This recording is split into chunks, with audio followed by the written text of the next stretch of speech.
ለዛች እንደፈልክ የምታደርጋት ሞኝነትህ ቃል የሷ ልጅ እንዳልሆነች እነግራታለሁ።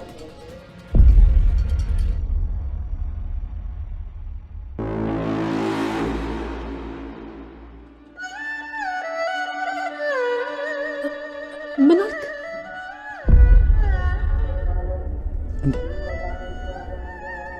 ሰላም ናት እንዴ? ለሰላም ነው ያወራሁት?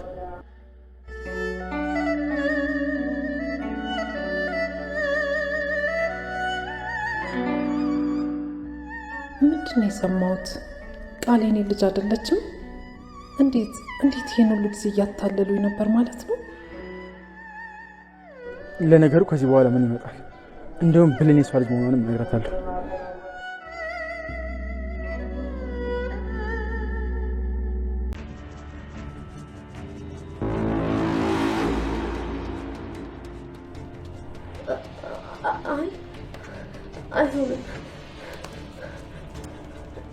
አይሆንም።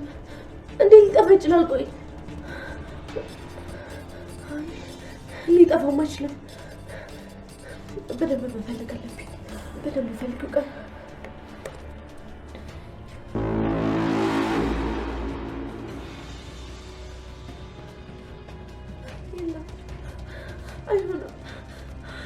አይሆንም።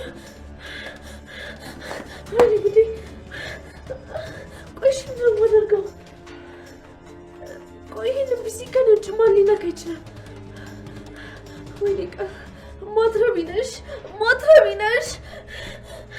አይሆንም። እማረባ ሰው ነኝ። እንዴት በኃይሉና ሳሚን ሊያጠፋ የሚችል ፋይል እንዲህ በቀላሉ አጠፋለሁ? ቆይ እኔም ብሎ ፋይል ላኪ ደግሞ ጠብቀኝ እልክልሃለሁ እለዋለሁ እንዴ? ቆይ እንዲህ ማን ያጠፋል? እኔ ፒሲ የምጠቀምበት ወላ ጠፋ ይችላል።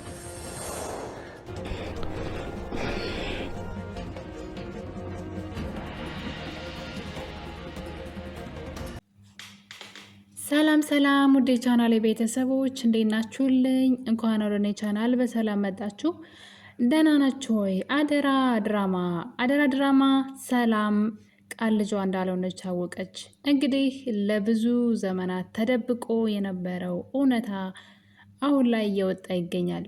እውነት እንግዲህ ለጊዜው ብትደበቅም ግን ቀኗን ጠብቃ እንደዚህ መውጣቷ ለማይቀረው ነገር አንዳንዴ ክፋት የምንሰራ ሰዎች መጨረሻችን እንደማያምር ማወቅ አለብን።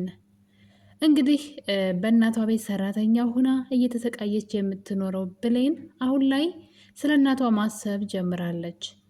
እናትየዋም ደግሞ ልጅ ናት ተብላ የመጣችላት ልጅ የእሷ ትክክለኛ ልጅ እንዳልሆነች እየሰማች ይገኛል። እንግዲህ እነዚህ ነገሮች ተደራርበው በቀጣይ በአደራ ድራማ ብሌን እናቷን የምታውቅበት መንገድ ቅርብ ነው ብዬ አስባለሁኝ። በእርግጥ እናቷን ማን እንደሆነች በትክክል የሚያውቁ ሰዎች በዙሪያው አሉ። እሷ እስከ ዛሬ ድረስ ስላልነቃች ነው እንጂ እንግዲህ ብሌን ከቅርብ ጊዜ ወዲህ ነገሮችን መጠራጠርና ምን እየተካሄደ ነው፣ ቃልና በኃይሉ አብዝተው ለምንድን ነው የሚጠሉኝ፣ ለምንድን ነው በቤተሰቦች የሚያስፈራሩኝ እያለች ጥያቄዎች ወደ አእምሮዋ መምጣት ጀምረዋል። እንግዲህ ሰው መጠየቅ ከጀመረ ብዙ ነገር ያውቃል ብዬ አስባለሁ። በእርግጥ በቀላሉ መንገድ እናቷን የምታውቅበት መንገድ መጥቶላት ነበረ። እሷ ግን በሰዓቱ ስሜታዊ ሆና እነዛን ሰዎች ካጠገቧ ርቃለች እና አሁን ሚስጥሩ ደግሞ መልሶ ርቋል ማለት ነው። ብዙ ጊዜ ወደ እሷ ይቀርብና እውነቱ መልሶ ይጠፋል። የሁሉ ነገር የሚሆነው ግን የእሷ ጥፋት አለበት ወይም ደግሞ እሷ ስለማታስተውል ነው ብዬ አስባለሁ። እና ውድ ቤተሰቦቼ እንግዲህ በእውነተኛ ሕይወት ታሪክ ላይ ተመስርቶ የተሰራው አደራ ድራማ ሰላም ከአመታት በፊት ከ10 ዓመታት በፊት ማለት ይቻላል ልጇን አደራ ብላ ለወንድሟ በስደት ለብዙ አመት ቆይታ ካቀደችው በተቃራኒ ሆኖባት እሷ 2 ዓመት ሰርቼ መጥቼ ልጇን አሳድጋለሁ ብላ ስደትን እንግዲህ ሂዳለች። ልጇን አደራ ሰጥታ ለወንድሟ። ነገር ግን ሂዳ እሷ የገጠማት ሌላ ታሪክ ነበረ። ይህ ነገር የብዙዎች ሰዎች ህይወት ላይ የሚገጥም ነው። ሁላችንም ስደት ስንወጣ የሆነ ነገር ይገጥመናል ብለን ሳይሆን ሰርተን ተለውጠን እንመለሳለን። የተሻለ ህይወት ሀገራችን ላይ ይኖረናል ብለን ነው የምናስበውና ነገር ግን ህይወት ምን ይዛ እንደምትጠብቀን አናውቅም። በህይወታችን ውስጥ ብዙ ፈተናዎች ይመጣሉ። እነዛ ፈተናዎች ደግሞ እንግዲህ ያው አስተምረውን ጠንካራ ከሆነ አስተምረውና በርትተውን ነው የሚያልፉት። ደግሞ ሰነፎች ከሆነ ጭራሽ ወድቀን እንድንቀር ነው የሚያደርገንና እንግዲህ ሰላም በጣም ያልጠበቀችው የብዙዎች ህይወት እንደዚህ ይሆናል። ባላደረጉት ነገር አድርጋቸዋን ተብለው እስር ቤት ገብተው ለብዙ አመት ሲፈረድባቸው እስር ቤቱ ሲበሰብሱ እናያለን። እና ሰላምም ይሄ ነገር ነበር የገጠማት። እንግዲህ ለ2 አመት ሰራለሁ ብላ ኮንትራት ይዛ ሄደችበት ቤት ውስጥ የሰዎቹ ልጅ ይሞታል እና እንግዲህ የገደልሽው አንቺ ነሽ ተብላ ነፍስ በማጥፋት ነበረ ለ10 አመታት ያለምንም ፍትህ በእስር ቤት የኖረችው ሰላም እና እነዚህ ነገሮች እንግዲህ ከልጇ ጋር በጣም እንድትለያይና የልጇን ወሬ ሁሉ እንዳታገኝ ያደረጋት እንግዲህ ይህ አጋጣሚ ነው። ከሷ መታሰርና ከሷ ስቃይ በላይ ደግሞ አንዲት ልጇ የት እንዳለች አለማወቋ ነው። ሰላም 10 አመት ሙሉ እስር ቤት ተፈርዶባት ስትኖር ነገር ግን በመጨረሻ ያን ነገር እሷ ሳታደርገው እንግዲህ ይህ ሁሉ ዘመን አስቡት 10 አመት ሙሉ ያለምንም ፍትህ ያለምንም ጥፋቷ ታስራ ኖረች። እመጣለሁ በ2 አመት ብላ ደግሞ ቃል ገብታለት የሄደችው እና አደራ ሰጥታ ሄደችው ወንድሟ ደግሞ ቢጠብቃት ገንዘብ አትልክም፣ ቢጠብቃት አትደውልም። ታዲያ እሷ ካልደወለችና ገንዘብ ካላከች እኔ እሷ ልጅ አሳዳጊ ነኝ ወይ በሚል እንግዲህ ወንድም ሆኖ ወንድም ማለት አባት ነው በነገራችን ላይ የእህቱ ልጅ ነው እንግዲህ እና ያችን ልጅ እንግዲህ ብሌንን አውቶ ጥሏታል። አውቶ ነው የጣላት። መጀመሪያ ቤት እያለች እሷን ያሰቃያት ነበር። ህፃን ልጅ ናት፣ ግን ያለ አቅሟ ስራ እንድትሰራ ያደርጋት ነበረ። እንዴት አይታችሁ ከሆነ ምግብ ምንም አይነት ምግብ አስቤዛ ሳያመጣላት ለምን ምግብ አልሰራሽም ብሎ ሲገርፋት እናያለን። በጣም ህፃን ልጅ ገና እኔ 6 አመት ራሱ ይሆናታል አይሆናትም እኮ እና ይገርፋት ነበረ። እና ምግብ ደግሞ አምጭ ሲላት በበርበሬ ምግብ ወይ በሚጥሚጣ ትሰጠዋለች። ምግብ የለም እኮ ቤት ውስጥ ግን የት ታምጣ ትስራለች? ህፃን ልጅ ናት። እና ከመስራቷ ደግሞ የሌለውን ነገር አምጭ ይላት ነበር እና በሚጥሚጣ ስታቀርብለት እሱን በግድ እንዲያቃጥላት እንድትበላው ያደርጋት ነበረ። ከዛ ይመታት ነበረ። በመጨረሻ እናትየዋ ገንዘቧን ነበር የሚፈልገው። መጀመሪያም ቢሆን ሂጅልኝማ እኔም አደርገውን አውቃለሁ እያለ በውስጡ ሲዝትባት ነበረ እህቱን። እና እንግዲህ ብሌን ደግሞ ሲሰለቻት እንግዲህ ከቤት ወጣ ሄዳለች። እናም የዳግም እናት ወይዘሮ ገነት አግኝታ አሳደገቻት። እኔ ግን አሁን እንግዲህ እያየሁት እንዳለው ከሆነ አቶ በኃይሉ ከሰላም ጋራ የቆየ ቂም አለው ማለት ነው። ምናልባትም ሰላም ሳታውቀው እሱ በእሷ ህይወት የሚቀናባት ነገር አለ ማለት ነው። ምክንያቱም አንድ ነገር አይታችሁ ከሆነ ቃል ሰላም በጣም ሲበዛ መልካምና ጥሩ ሴት ናት። ይሄ ነገር ለእሱ አይገባትም። የምር እናቴ ብትሆን ብዬ ተመኘው። በጣም የዋህ ቅልብ ነው ያላት ብላ እንግዲህ ለአቶ በኃይሉ ስትነግረው ነበረ። በኃይሉ በመናደድ ለእሷ የሚገባትን አንቺ ነሽ ወይ የምታውቂው እና ለእኔ ነው ወይ የሚገባኝ መጥፎ ነገር አንቺ ስለ እኔና ስለ እሷ የማታውቂው ነገር አለ ሲል እንግዲህ ለቃል ሲመልስላት ነበር።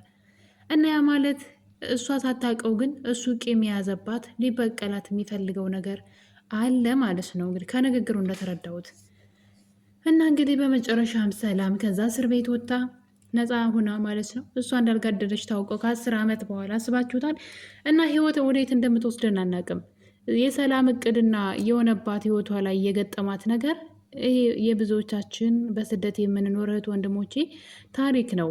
እና እንግዲህ ከዛ በኋላ ሰላም ወደ ሀገሯ በርከት ያለ ገንዘብ ምክንያቱም 10 አመት ብዙ ነው ብትሰራ አይደለ የሰራችበትንም ባትሰራም በእነሱ ጥፋት ስለሆነ የታሰረችው የሰራችበትንም ካሳም ተደርጎ በጣም ጠቀም ያለ ገንዘብ አሰሪዎቿ ሰጥተው ነው የላኳት። እና እንግዲህ ሰላም የገንዘብ ችግር የለባትም። ነገር ግን ስትመለስ ልጇ አልነበረችም። ወንድሟን ልጅን አምጣ ስትለው ለምን እስከ ዛሬ የት ነበረች? ለ2 አመት ብለሽ ሂደሽ ይህን ሁሉ ዘመን ኑረሽ መጥተሽ የአንቺን ልጅ አላየውልሽም ይላታል። እና እንግዲህ የገጠማትን ታሪክ ትነግረዋለች። እስር ቤት እንደነበረች ለ10 አመት ያለምንም ፍትህ ብዙ መከራ እንዳሳለፈች ትነግረዋለች። ያኔ በደንብ የልብ ተሰማው በኃይሉ። ስለዚህ እስር ቤት ከኖርሽማ ምንም የሰራሽበትም ገንዘብ የለሽም ድሃ ነሽ ብሎ ስላሰበ አላውቅልሽም ያንቺ ልጅ በማለት አላውቅም ብሎ ይክዳታል። እንደምታዩት ፎቶዋን ይዛ ስቅስቅ ብላ እያለቀሰች እባክህ ልጄን አምጣልኝ የፈለግከውን ያክል ገንዘብ ሰጥሃለሁ አለችው። ወንድሟ እኮ ነው አያችሁ። ሰላም እስከ ዛሬ ድረስ ወንድሟ ልጇን መጀመሪያ ላይ አላውቅም ብሎ ገንዘብ ሰጥሃለሁ ስትለው ግን ልጇን አመቶ ሰጣት። ታዲያ ለምንድን ነው ያልነቃችው? ለምንድን ነው ሞኝ የሆነችው በዚህ መጠን? እሱ ከእሷ በቀል አለው። ሲጀመር ሰውየው ክፉ ነው። ለእሷ ብቻም ሳይሆን ያላመሰቃቀለው የሰው ህይወት የለም። አቶ በኃይሉ ግን ለገዛ እህቱ እንኳን የማይመለስ ነው። የገዛ እህቱንም ህይወት አበላሽቷል። የእህቱን ልጅም ህይወት የብሌንንም አበላሽቷል። እና ሲበዛ ክፉ ራስ ወዳድ ሰው ነው። እና ገንዘብ ሰጣለሁ ስትለው ነበረ አሁንኑ ልጅሽን አመጣልሻለሁ። መጀመሪያ ግን የገንዘቧን ምንጭ ነበር የጠየቃት። ምን ማለት ነው? 10 ዓመት ሙሉ ታስረሽ የታመተሽ ነው ብትሰጪኝ ነው ያላት። እናም እሷ እንግዲህ ታሪኩን አጫወተችው። ወንድም አለኝ ብላ ያመጣችው ጠቀም ያለ ገንዘብ በጣም ብዙ ንብረት እንዳላት ትነግረዋለች። ያኔ በኃይሉ እንግዲህ ቶሎ ብሎ ያሰበው ምንድን ነው? እንዴት አድርጌ ነው ይህን ንብረቷን መቀማት ነው ያለው።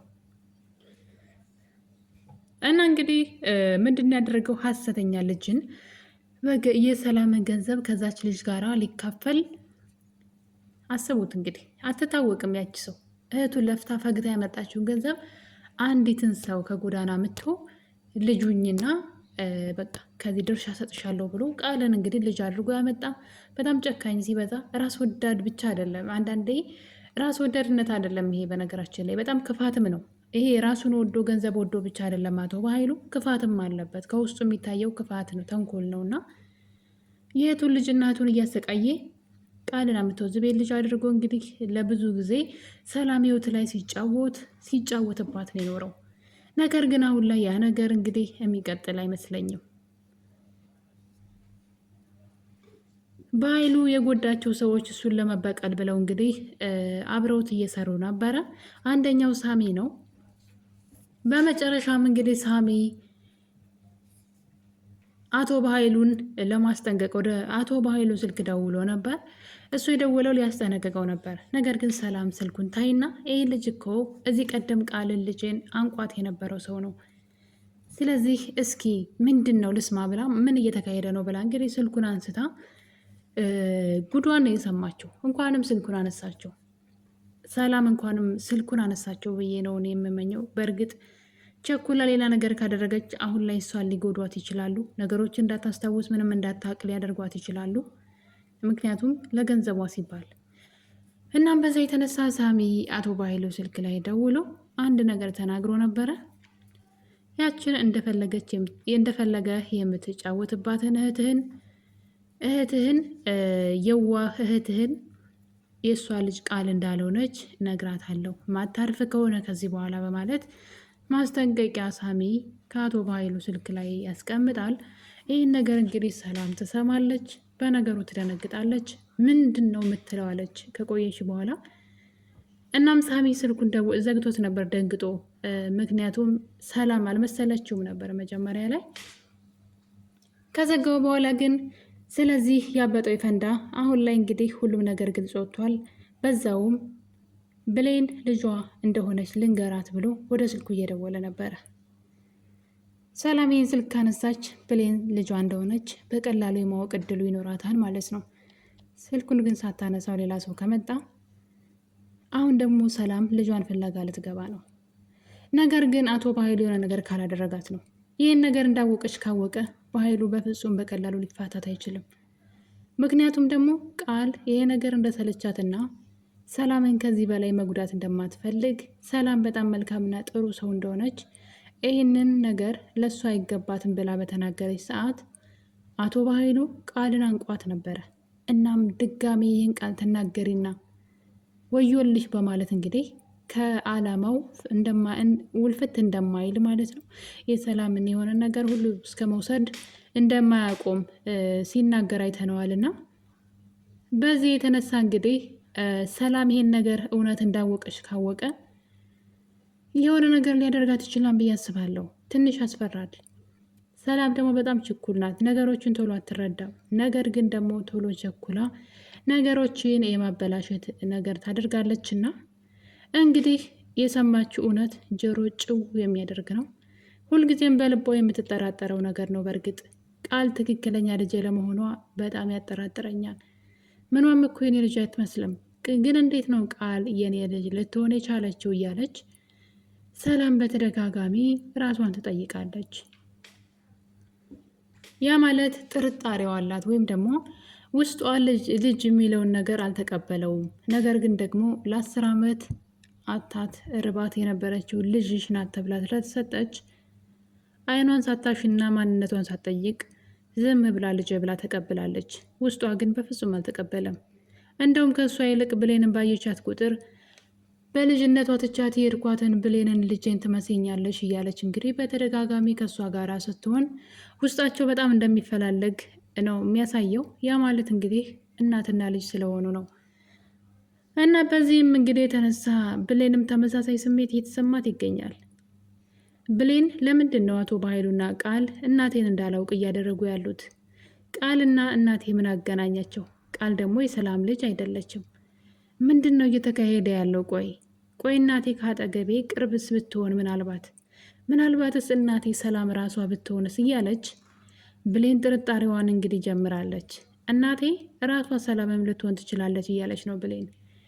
ያ ማለት ደግሞ በጣም ተቀርባለች ማለት ነው። እናም እንግዲህ ለዚህ ነገር ግብአት ይሆናት ዘንድ ወይም ደግሞ ጥርጣሬዋን እውነት ያደርግላት ዘንድ አንድ ነገር ማድረግ ፈልጋለች። እሱም ደግሞ ዳግምና ቃል ፍቅረኛ ማድረግ ነው። ዳግምና ቃል ፍቅረኛ ከሆኑ ምናልባት ቃል ዳግምን ከወደደችው ወይም ደግሞ እዚህ ቀደም እንደምታደርገው ሁሉ ከእሱ ጋር ስትሆን የምታደርገውን ነገር ሁሉ አታውቅም። የጠየቃትን ሁሉ ነው የምትናገረውና እንግዲህ ለዛም መረጃዎችን ከሷ ለመሰብሰብ ሊጠቀሙባት አስበዋል። ልጅቷ ቃልን በጣም ነው ዳግምን በጣም ነው የምትወደው ቃልና እንግዲህ በዚህ መንገድ የእናቴን አድራሻ ማወቅ እፈልጋለሁ፣ እናቴና ቃል የተያያዘ ታሪክ አላቸው እያለች ትገኛለች ብሌን። ዳግምን በሀሳቧ ተስማምቶ ወደ ቃል እየቀረበ ይገኛል። ቃልን እንደ ፍቅረኛ እየቀረባት ይገኛል። ነገር ግን ኋላ ሁለቱ ለመለያየት በጣም ከባድ ነገር ይፈጠራል። ምክንያቱም ቃል ዳግምን ስለምትወደው በድጋሚ ከሱ እየተጠቀመባት እንደሆነ ካወቀች ችግሩ በእነሱ ላይ ይብሳን ብዬ አስባለሁ። ነገር ግን ይህን ነገር ሰላም ስላየች ደግሞ ተናዳለች። በሁለታችሁም ላይ ሊጠቀም ነው እንጂ በባለፈው ጊዜ ብሌንን እወዳታለሁ ብሎ ዳግም ተናግሯል። ስለዚህ ከሱ ራቂ እያለች ትገኛለች ወይዘሮ ሰላም። እንግዲህ ውድ ቤተሰቦቼ አደራ ድራማ አሁን ላይ አጓጊነቱ በጣም ጨምሯል። በቀጣይ ክፍሎችስ ብሌን እናቷን ታውቂ ይሆን? ጥርጣሬዋንስ በደንብ ታጠነክረው ይሆን ወይስ ትተወው ይሆን የሚለው፣ ሰላምስ የሰማችውን ነገር እንዴት ትቀበለው ይሆን?